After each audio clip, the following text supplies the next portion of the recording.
On voit l'évolution importante des nouvelles technologies ces dernières années et la manière dont certains partis ont cité en effet le PTB, le Vlaams Belang, c'est intéressant, des partis plus extrêmes ou en tout cas des partis qui se considèrent souvent comme anti-système, investissent massivement sur les réseaux sociaux. Bon, c'est parfois d'ailleurs rigolo de voir comme le PTB, qui est un parti qui se veut vraiment anticapitaliste, investit massivement, notamment dans Facebook, des revenus qui partent à l'étranger pour leur propre communication. Mais voilà, parenthèse refermée. C'est en effet interpellant parce que on le voit, c'est une communication, notamment sur les réseaux sociaux, sur Twitter, qui est parfois qui est de plus en plus courte en fait, où les gens ont de moins en moins de temps de focus potentiel par rapport aux moyens de communication traditionnels, que ce soit dans les journaux, les débats télévisés ou autres.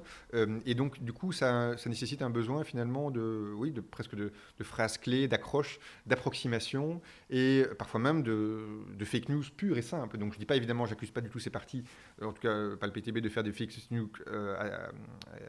en permanence, mais en tout cas ça nécessite certainement une réflexion plus large sur comment s'assurer que les messages politiques corrects sont passés à l'ensemble de la population et quelles régulations éventuelles on doit mettre, notamment au niveau de l'utilisation des communications sur les réseaux sociaux. Comme vous le savez, aujourd'hui, en termes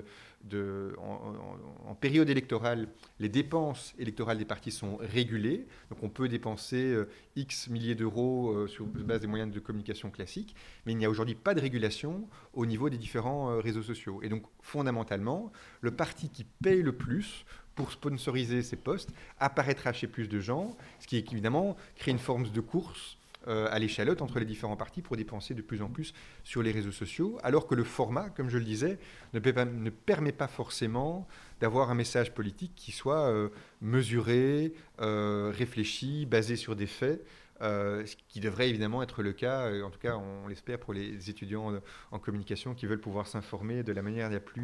plus objective possible.